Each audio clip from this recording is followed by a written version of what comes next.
여러분 안녕하십니까? 네, 행복한 안식일이 되었습니다. 특별히 오늘 예배에 함께 참여해 주신 분들 진심으로 숨으시네요. 진심으로 환영합니다.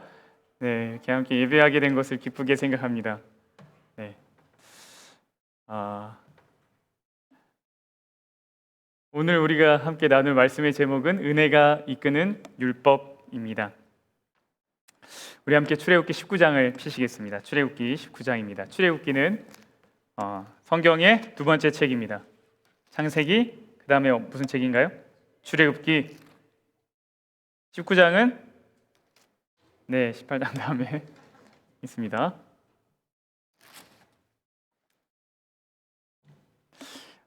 오늘은 약간 조금 공부처럼 될 수도 있겠습니다.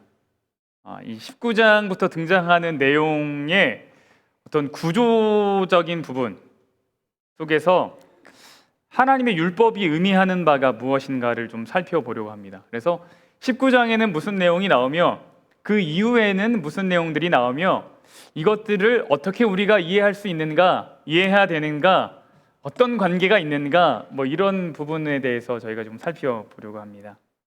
우리 19장 1절입니다. 19장 1절. 우리 함께 다 같이 읽어보시겠습니다. 시작.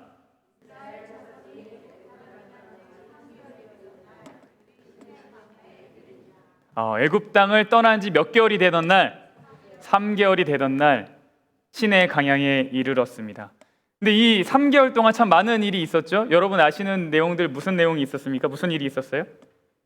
홍해가 갈라지는 일, 만나와 메추라기 사건, 또 뭐 있어요? 반석에서 물이 나온 일, 그죠? 구름 기둥과 불 기둥이 인도하는 일, 이런 일들이 이 3개월 동안 이스라엘 백성들에게 나타났던 일, 경험되었던 일입니다. 그리고 3개월 후에 이 시내산 근처 시내 광야에 도착을 했는데 여기에서 얼만큼의 시간을 보내게 되냐면 약 1년간 11개월 이상의 시간을 이스라엘 백성들이 이곳에서 보내게 됩니다. 그들의 최종 목적지는 어디지요? 가나안으로 가야 돼요. 그래서 곧장 가도 모자를 판에 어디에서 시내 광야에서 1년여의 시간을 보내게 됩니다. 하나님의 구름 기둥과 불 기둥이 지금 이스라엘 백성들을 인도하고 있습니다. 이 구름 기둥과 불 기둥이 지금 어디에 머물렀다는 거예요? 시내 광야에 머물렀다는 거예요. 왜 바로 가나안으로 가지 않고 여기에 머물러야만 했는가? 이것이 무슨 의미가 있는가? 출애굽기 3장 12절에 보면 이런 말씀이 있습니다. 하나님이 이르시되 내가 반드시 너와 함께 이르리라. 내가 그 백성을 애굽에서 인도하여 낸 후에 너희가 이 산에서 하나님을 섬기리니 이랬어요. 어느 산에서요? 이 산에서. 이 산이 어떤 산일까요? 이제 시내산, 그들이 머물게 될 그 시내 광야의 시내산입니다. 이스라엘 백성들이 우연히 그 시내산으로 간 것이 아니라는 거예요. 시내산은 가나안을 가는 길에 있어서 하나님께서 계획하신 여행의 주요 목적지 중에 하나라는 말입니다. 그죠? 바로 가나안으로 끌어가지 않으시고 시내산으로 하나님이 이끌어 가셔서 거기에서 1년여의 시간을 보내게 하셨어요. 그리고 이 이야기를 처음부터 하셨어요. 뭔가 이유가 있어요. 하나님이 이스라엘 백성들을 여기에 보내신 이유가 있어요. 여기서 과연 무슨 일이 일어났는가? 이제부터는 약간 쉬운 성경으로 제가 가져왔는데 한번 읽어보겠습니다. 모세는 하나님을 만나러 산으로 올라갔습니다. 하나님이 모세를 불렀어요. 그래서 시내 광야에서 산으로 모세가 하나님을 만나러 올라갔습니다. 여호와께서 산에서 모세를 불러 말씀하셨습니다. 야곱 자손들에게 말하여라. 이스라엘 백성들에게 전하여라. 너희 모두는 내가 이집트 백성에게 한 일을 다 보았다. 그리고 독수리 날개로 새끼들을 실어 나르듯 내가 너희를 어떻게 나에게 데리고 왔는가도 보았다. 그러므로 이제 너희가 내 목소리를 듣고 내 무엇을 지키면요? 언약을 지키면 너희는 모든 백성 중에서 나의 무엇이 될 것이다? 보물이 될 것이다. 온 땅의 백성이 다 내게 속하였지만 너희는 내게 제사장 나라와 거룩한 백성이 될 것이다 라고 얘기했어요. 이 시내산에 올라가서 하나님이 모세에게 처음 했던 것은 무엇인가 하면 내가 어떻게 이스라엘 백성들을 이끌어냈는가, 내가 이스라엘 백성들에게 무엇을 하였는가라는 거였어요. 그가 하신 것은 무엇인가 하면 그들을 인도하여 내었다라는 거예요. 어떻게 인도하여 내었다고요? 어떻게요? 독수리 날개로 새끼들을 실어 나르듯. 신명기 32장에 보면 이 독수리 날개가 어떤 의미가 있는지를 조금 더 자세하게 묘사하는데 이렇게 표현이 되어 있습니다. 새끼 독수리 위에 어미 독수리가 그 날개를 펴서 너풀거리며 그 새끼들이 날기 위해 도와주듯이, 뭐 이런 의미입니다. 여러분, 하나님이 날개가 있으신 분입니까? 나는 하나님의 날개를 보았습니다. 한번 손을 들어. 이런 분들이 진짜 위험한 분들입니다. 네. 잘 모르겠습니다. 하나님이 날개가 있으신지 없으신지.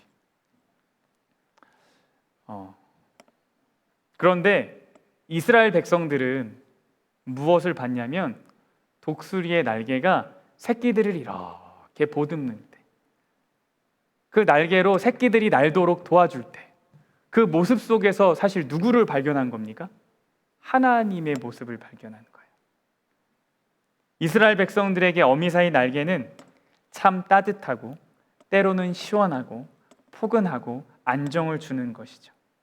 그래서 시편에 이런 표현이 있는 것 같습니다. 주의 날개 그늘 아래에 감추사. 사람들은 하나님의 날개가 있다고 느끼는 거예요. 이스라엘 백성들은 하나님의 날개가 있다고 믿는 거죠. 어떤 날개요? 독수리 날개 같은 새끼들을 보듬는 그 날개.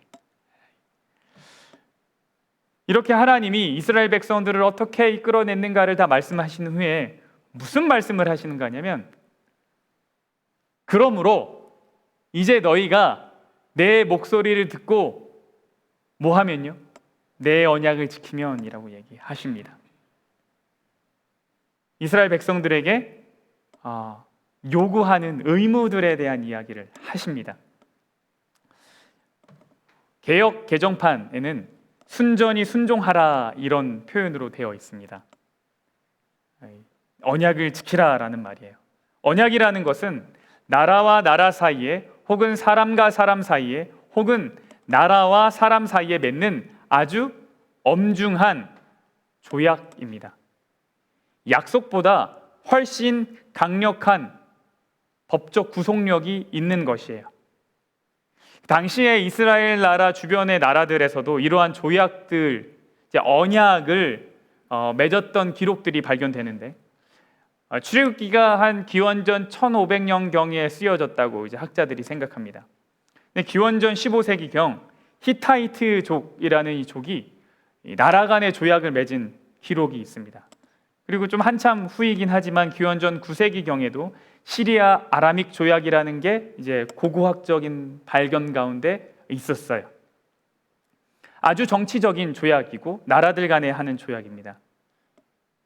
그러므로 이 당시에 언약이라는 것, 다시 말하면 이 조약이라는 것은 아주 생소한 것은 아니었습니다. 이스라엘 백성들에게도 하나님이 야 너희 나와 언약을 맺자, 조약을 맺자 이렇게 얘기하면 하나님 그게 뭐죠? 이렇게 하지 않았다라는 거예요. 하나님이 지금 나랑 아주 엄중한 관계 속으로 들어가시려고 하는구나 라는 것을 이스라엘 백성들이 알았다 이 말입니다. 근데 이 조약들은요 일반 약속이랑은 조금 차이가 있습니다. 몇 가지 특징들이 있는데 그 중에 몇 가지만 좀 말씀드리면, 이 조약은 둘이 대등한 관계가 아닌 경우가 많아요. 계약서를 쓰면 흔히 뭐와 뭐가 나오죠? 갑과 을이 나오죠. 갑은 어쩌고 저쩌고, 을은 어쩌고 저쩌고. 근데 이 갑과 을이 대등하지 않은 경우가 대부분이었어요. 그러니까 한 나라는 아주 강하고 한 나라는 아주 연약해요. 근데 둘이 필요에 의해서 조약이라는 걸 맺어요. 언약을 맺어요. 어떤 내용인가 하면 강대국 나라는 약소국 나라를 어떻게 해요? 지켜주고 보호해줘야 되는 거예요. 이 약속을 체결하면, 언약을 체결하면 지켜주는 겁니다. 그러면 약소국 나라는 어떻게 하냐면 조공을 바치는 겁니다. 그래서 이 계약 관계에 들어가는 거죠. 근데 이 언약에 들어가면 이것을 맺은 후에는 함부로 뭐 할 수 없냐면 파기할 수가 없습니다. 그러니까 이런 거예요. 제가 A라는 강대국이랑 언약을 맺었어요.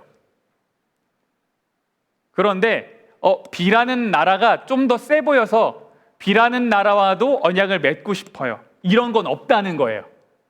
언약을 맺으면 그 관계가 이제 아주 밀접하게 딱 결탁이 되는 겁니다. 이거를 깬다는 거는 죽음을 의미하는 거예요. 아주 엄숙한 약속입니다. 하나님이요, 지금 이스라엘 백성들한테 뭐 하자고 하시는 거냐면 언약 맺자고 하시는 거예요. 내가 너 뭐 하겠다고요? 지켜주겠다고. 내가 너 지켜주겠다고. 대신 이스라엘 백성들이 해야 될 것은 무엇이에요? 하나님께 조공을 바치는 거예요? 아니요, 그거 말고 뭐 하는 거예요? 이 언약을 지키면. 그리고 나서 이제 언약에 대한 내용이 어떤 것을 지켜야 하는지에 대한 내용들이 이후에 이게 쭉 등장하는 거죠. 근데 여러분, 이 언약은요, 아브라함이 맺은 언약과는 약간 차이가 있습니다. 그 전까지 창세기부터 등장하는 하나님의 언약은 사실 하나님이 개인과 맺은 언약이었어요. 그리고 그 개인이 맺은 언약 속에 누가 포함되냐면 자손들이 포함되고, 이게 언약이 계속 공유되고 유지됩니다. 이 자손들을 통해서. 근데 지금 아브라함부터 시작된 그 언약의 내용들을 본다고 치면 개인이 부족이 되고 부족이 민족이 되는 그런 과정 속에 있는 거죠. 그러니까 한 사람과 맺은 언약이 계속 유지되고 갱신되는 거예요. 리뉴 되는 거예요. 그런데 시내산에서의 언약은 하나님이 한 사람과 맺은 언약이 아니에요. 하나님이 뭐라 그러냐면 너가 내 목소리를 듣고 오라 그래요? 아니면 너희가 내 목소리를 듣고 오라 그래요? 너희가. 너희는 내게 제사장 나라가 된다 그래요? 너는 내게 제사장 나라가 된다 그래요? 너희는. 민족이 나라가 되는 과정 속에서 하나님이 다시 한번 언약 관계를 확인하고 이것을 갱신, 리뉴 하려고 하시는데 어떤 한 사람, 대표와 하는 것이 아니라 모든 백성들과 개인적으로 다 하기를 원하신다라는 거예요. 이것이 약간의 차이가 있는 거예요. 그래서 이스라엘 백성들은 누구 한 사람을 통해서 하나님과 언약을 맺는 것이 아니라 이제는 각자가 하나님과 언약 관계에 들어가는 겁니다. 그리고 이 언약을 통하면 이 언약 관계를 통해서 하나님이 약속하신 것이 있는데 그것은 우리가 하나님의 소유가 된다는 거예요. 개역 한글판 개정판에는 너는 나의 소유가 되며 이렇게 나와 있는데 여기는 뭐라고 나와 있냐면 나의 뭐가 될 것이다? 보물이 될 것이다. 이렇게 나옵니다. 소유라는 말이 이 히브리 말로 세굴라라는 단어라 그래요. 근데 개인의 보물입니다. 근데 이제 이것이 그냥 내가 갖고 있는 것이 아니라 아주 특별한 보물입니다. 이제 고대 시대의 왕들도 자기들이 왕궁에 있는 거 다 자기 거잖아요. 그죠? 왕의 것. 다 자기 거지만 왕들이 특별히 생각하는 보물들은 따로 모아두는 곳이 있습니까? 없습니까? 있어요. 네. 이 얘기가 뭐냐면 온 땅 백성들이 다 내게 속하였지만 너희는 나의 보물이 될 것이다. 이 얘기는 뭐냐면 모든 백성들이 다 사실 나의 자손들이지만 나와 언약을 맺는 너희들은 아주 특별한 나의 무엇이 될 것이다? 보물이 될 것이다. 이런 얘기입니다. 그래서 하나님이 아주 따로 특별 관리하는 대상이 될 것이다. 뭐 이런 내용이에요. 이 내용은 어떻게 이해가 되냐면 이제 6절에 제사장 나라와 거룩한 백성으로 이해가 됩니다. 근데 보물이 뭐냐? 하나님의 보물이 된다는 것이 무엇인가? 하나님의 제사장이 되는 것이고 하나님의 거룩한 백성이 되는 것이다. 이렇게 이해할 수가 있습니다. 제사장 나라가 된다라는 말은요, 누구나 다 제사장 직분을 수행한다라는 말은 아닙니다. 여러분, 제사장 직분이 뭐죠? 하나님의 제사장이 하는 일이 뭡니까?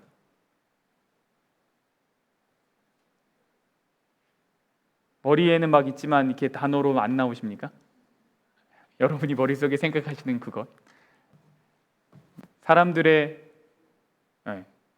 자리와 하나님의 자리 사이에서 중보하는 역할, 그죠? 하나님의 보물이 된다는 건 그런 거예요. 사람들과 하나님 사이에 어떤 역할? 중개자 역할을 하는 것이 하나님의 보물이 되는 것입니다. 근데 이 제사장 나라가 된다라는 말이 모두가 다 제사장의 직분을 개개인적으로 수행한다라는 말은 아닙니다. 당시에 제사장은 이스라엘 백성들 중에 레위 지파에서만 나왔죠. 여기서 등장하는 제사장 나라가 된다라는 말의 의미는 단순히 너희 모두가 제사장의 역할, 의식을 진행하는 어떤 그런 역할을 한다라는 말이 아니라 너희가 자유롭게 하나님 앞에 나올 수 있는 백성이 되었다라는 의미입니다.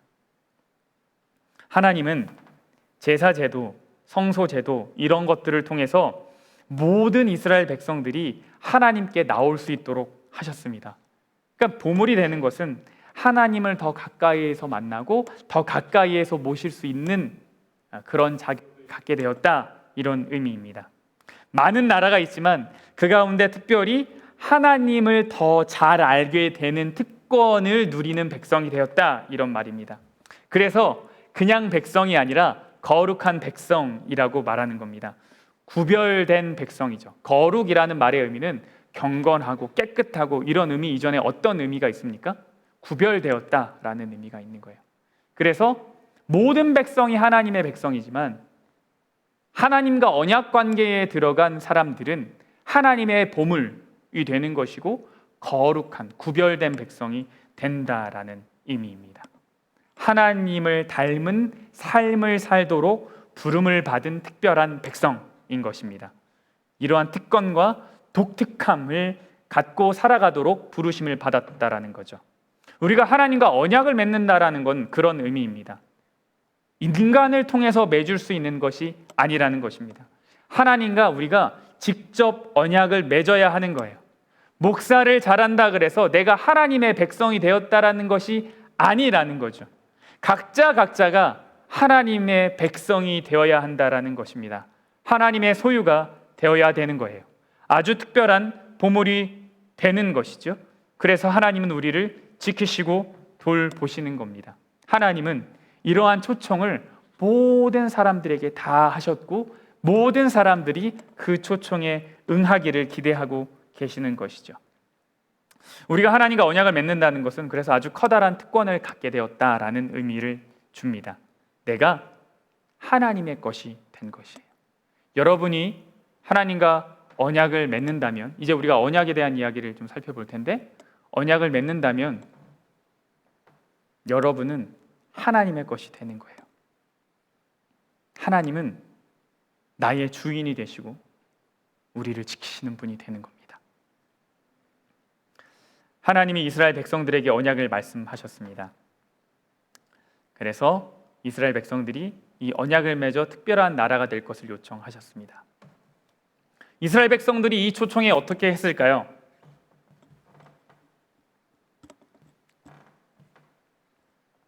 그리하여 모세는 산 아래로 내려가서 백성의 장로들을 모아놓고 여호와께서 명령하신 모든 말씀을 다 전했습니다. 이제 산에서 내려왔어요.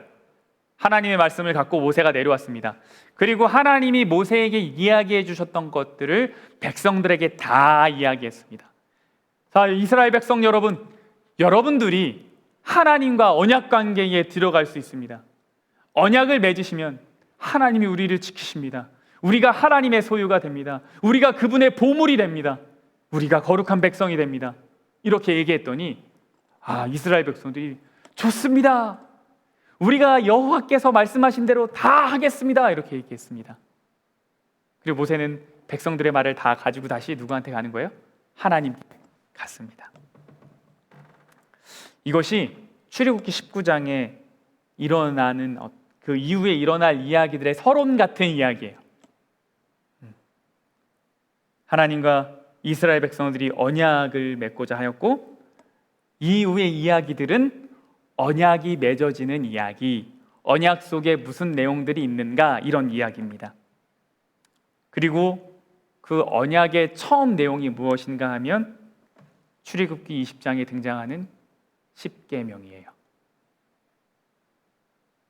언약을 맺도록 한 후에 그 다음에 일어나는 일이 뭔가 하면 20장에 십계명에 대한 선포입니다.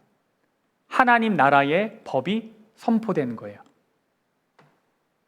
우리가 가장 처음에 이 말씀을 오늘 열면서 확인했던 내용이 있습니다. 그게 뭐냐면 하나님은 신의 산이라는 장소를 갑자기 생각한 거다, 아니면 처음부터 생각한 거다. 처음부터 생각한 거다. 그게 우리가 처음 확인했던 거고, 두 번째는 그 신의 산에서 무엇을 했는가? 언약을 맺고자 했고 십계명이 선포됐다, 이 이야기예요. 이 두 가지 사실, 하나님은 처음부터 신의 산을 염두하셨다, 그리고 그 산에서는 율법을 받게 되었다. 이 두 가지 사실이 오늘 우리에게 말해주는 것은 무엇입니까? 이스라엘은 하나님의 율법을 듣고 받을 수 있는 곳으로 인도되어야 한다는 사실이에요.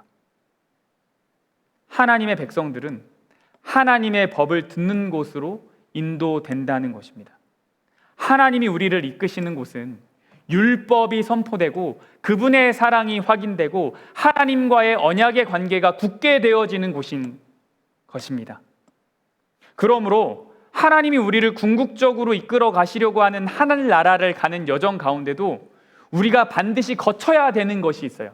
이스라엘 백성들이 가나안으로 가는 데 있어서 반드시 거쳐서 확인할 것이 있습니다. 그죠? 가나안에 가기 전에 어디를 갔습니까? 신의 산에 가서 뭘 확인했습니까? 하나님의 법을 확인했죠. 언약을 체결했죠. 이게 필수예요. 이 과정이 있어야 어디를 가는 겁니까? 가나안을 가는 거예요.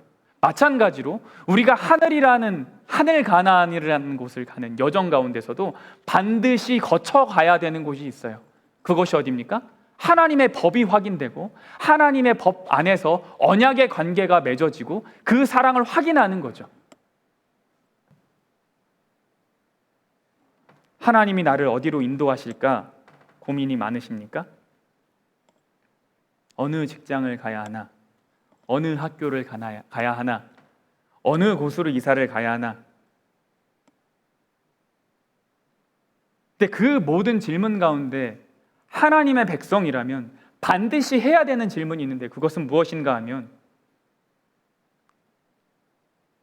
하나님의 사랑이 확인되는 곳인가? 하나님의 법이 분명히 드러날 곳인가? 하나님의 말씀이 선포되는 곳인가? 하나님이 인도하시는 곳은 그곳입니다. 반드시 우리가 거쳐서 가야 될 곳, 하나님의 말씀이 선포되고 하나님의 법이 확인되고 그분의 사랑이 드러나고 나는 하나님과의 언약 관계에 더욱 튼튼해지는 곳이어야 한다는 것입니다. 그래서 우리가 선택에 있어서 물론 여러 가지 우리가 고민하고 지혜롭게 선택해야 될 부분들이 있고 그것에 대해서 하나님께 도움을 요청할 수 있지만 반드시 선택에 있어서 우리가 하나님께 간구해야 할 것은 무엇인가 하면 내가 하나님의 사랑을 더욱 확인할 수 있는 곳으로 저를 이끌어 주십시오 하는 요청입니다.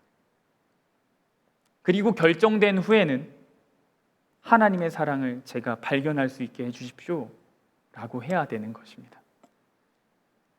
여러분, 율법을 받는다는 것은 단순히 법을 지켜야 한다는 것을 의미하지 않아요. 구원을 받은 자들이 받게 되는 것이 율법입니다. 애굽에서 구원을 받은 사람들이 받은 것이 율법입니다. 구원을 받기 전에는 하나님의 법이 없었다라는 말을 하는 것이 아닙니다. 율법의 올바른 이해는 반드시 구원받은 경험을 통해서만 가능하다라는 것입니다. 애굽에서의 구원 없이 하나님이 이스라엘 백성과 언약을 맺자고 하지 않으신다는 거예요. 우리가 하나님의 법을 이해하고 받아들이며 살기 위해서 반드시 먼저 경험해야 될 것은 구원의 경험, 은혜의 경험입니다. 애굽에서 나오는 경험이에요. 그러니까 율법은 어떻게 이해를 해야 되는가? 구원받은 경험을 통해서 이해해야 돼요. 은혜를 통해서 이해해야 됩니다. 근데 종종 우리가 어떻게 이해하려고 하냐면 은혜 없이 율법을 이해하려고 그래요. 구원받은 경험을 제외하고 율법을 이해하려고 그래요. 오히려 어떻게 하려고 그러냐면 율법을 이해하는 것으로, 율법을 아는 것으로 구원에 이르려고 그래요. 그러다 보니 실수가 있고 실패가 있고 괴로움이 있죠. 여러분, 우리가 하나님의 법을 그렇게 관심 있게 연구하는 까닭은 하나님의 은혜를 간직하기 위함입니다. 율법을 이해한다는 것, 그것에 순종한다는 것은 구원과 은혜를 경험한 사람들이 계속해서 은혜를 간직하려고 하는 것입니다. 다른 신의 이름을 두지 않는 것으로부터 오는 은혜, 우상을 만들지 않는 것으로부터 오는 은혜, 안식일을 지키기 때문에 오는 은혜, 내 부모를 공경했기 때문에 오는 은혜, 이웃의 물건을 탐내지 않았기 때문에 오는 은혜, 거짓 증거를 하지 않았기 때문에 오는 은혜, 그 은혜를 간직하기 위함입니다. 십계명이 등장하는 출애굽기 20장 전후의 구조에서 우리가 또 하나 발견할 수 있는 것이 있는데 그것은 단순히 순종에 관한 이야기가 아니라는 것입니다. 이제 19장부터 29장까지의 내용들을 제가 정리했는데요. 이러한 내용입니다. 19장에 시내산에 도착하고 이제 언약을 맺자. 좋습니다, 하나님. 그랬더니 20장에 무슨 일이 일어났습니까? 십계명이 반포가 됐습니다. 그리고 나서 자세한 세부적인 법들에 대한 것들을 하나님이 말씀하셨어요. 21장에는 종에 관한 법, 폭행에 관한 법, 22장에는 배상에 관한 법, 도덕에 관한 법, 23장에는 공평에 관한 법, 안식년에 관한 법, 그리고 나서 이스라엘 백성들이 24장에 언약을 마침내 체결합니다. 그래서 언약이 체결되었다, 이런 내용이 24장에 등장하고 25장부터 27장까지는 성소에 대한 이야기가 나옵니다. 그리고 28장부터 29장까지는 제사장 직분에 관한 이야기가 나옵니다. 25장부터 29장의 내용들은 어떤 내용인가 하면 어떻게 하나님을 예배할 것인가, 어떻게 제사할 것인가에 대한 내용이죠. 그러니까 어떻게 하나님께 예배할 것인가에 대한 내용들입니다. 예배라는 것은 하나님과 관계를 맺고 아주 친밀해지는 경험을 말합니다. 하나님은 이스라엘 백성들이 하나님과 언약을 맺은 이후에 하나님을 어떻게 예배할 것인가, 경배할 것인가에 대해서 정말 자세하게 설명해 주셨어요. 언약을 체결한 다음에 자, 니들 이제 지키는지 안 지키는지 보자 하고 바깥으로 확 내몰고 니들의 삶을 살아라 라고 하신 것이 아니라 무엇을 얘기하셨냐면 어떻게 예배할 것인가, 어떻게 제사할 것인가, 다시 말하면 어떻게 나와 관계를 맺을 것인가, 어떻게 나와 친밀해질 것인가, 이것에 대한 이야기를 정말 자세하게 해주셨어요. 이것이 우리에게 알려주는 것은 무엇인가 하면 구원받은 사람의 삶, 구속받은 사람의 삶, 그들의 순종하는 삶이라는 것은 단순히 법칙을 따르는 것이 아니라 거룩하신 하나님과 친밀해지는 삶이라는 거예요. 단순히 법을 지키고 안 지키고가 아니라 언약을 체결을 딱 했어요. 아, 이런 것들이 너희가 지켜야 될 내용이야? 그래서 언약을 체결을 딱 했더니 그러면 이제 잘 지키나 못 지키나 보자, 이렇게 하지 않으시고 예배에 대한 이야기를 하셨어요. 그러니까 언약을 맺은 사람들의 삶은 단순히 율법적인 내용들을 어떻게 잘 지킬 것인가의 내용이 아니라 하나님과 어떻게 친밀한 삶을 살아갈 것인가에 대한 내용이라는 거예요. 이것이 믿음의 본질이라는 거죠. 두 번째는, 이것으로 알 수 있는 두 번째 내용은 뭐냐면, 하나님은 우리가 언약을 지키는데 실패할 것을 알고 계셨다라는 겁니다. 이 여기서 등장하는 25장부터 등장하는 어떤 제사제도, 예배라 그랬는데, 그 제사제도의 내용은 어떤 내용인가 하면, 우리가 혹 실수하거나 잘못하거나 그래서 언약이 깨어질 때 어떻게 하라는 거예요? 회개하라는 거죠. 그죠? 그 방법들을 설명해 준 거죠.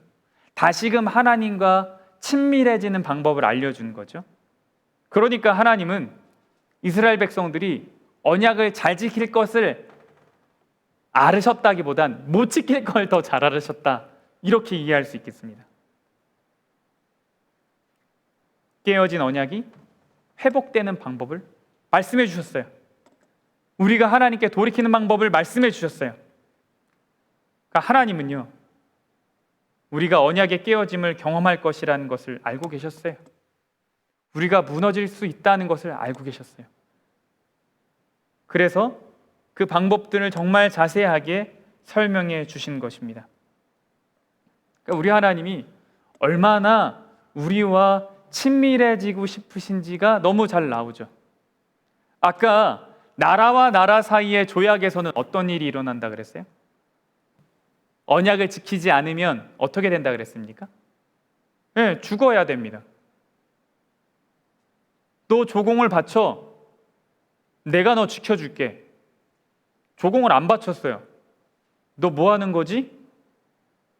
넌 안 되겠다. 이것이 나라와 나라 사이의 조약의 내용이었어요. 근데 하나님은 어떻게 하셨어요? 내가 너 지켜줄게, 나랑 언약 맺자. 근데 너 못 지킬 수도 있어. 너는 다 지키겠습니다, 이렇게 얘기했지만 아니야. 그거 그렇게 해서 지켜줄 수 있는 것 아니야. 대신 내가 방법을 마련해 줄게. 그러니까 하나님은 이스라엘 백성들을 정말 보물처럼 그 관계를 유지하고 싶으셨어요. 이것을 이제 모든 개개인과 하시고 싶으시다, 이 말입니다. 출애굽기 19장은 이스라엘 백성이 하나님과 맺는 언약 이야기의 서론과도 같은 이야기입니다. 하나님은 우리의 연약함도 아시고 우리의 필요도 아십니다. 하나님이 우리를 이끌어 가시는 곳은 하나님의 법이 확인되고 사랑이 확인되는 것입니다. 그래서 우리가 이 사실을 매일의 삶에서 기억하고 산다면 얼마나 좋을까요? 우리는 매일 아침 해야 될 것이 있는데 그것은 무엇인가 하면 하나님과의 맺은 언약을 기억하고 갱신하는 거예요. 리뉴하는 거예요. 매일 아침 하는 거예요. 하나님, 내가 오늘도 하나님의 백성으로 살아가겠습니다. 내가 하나님의 보물이 되고 싶습니다. 하나님, 저를 지켜주십시오. 이것이 우리가 매일 아침 하는 것이죠. 하루를 나 혼자 시작하는 것이 아니라 하나님과 함께 시작하는 것, 억지로 순종하는 삶이 아니라 예배하는 삶, 하나님과 친밀한 관계 속에서 살아가는 삶, 그것이 우리에게 주어진 특권이라고 기억하고 오늘 말씀을 마무리하도록 하겠습니다. 우리 함께 일어나셔서 찬미 428장 내 구주 예수를 더욱 사랑 함께 찬양하겠습니다.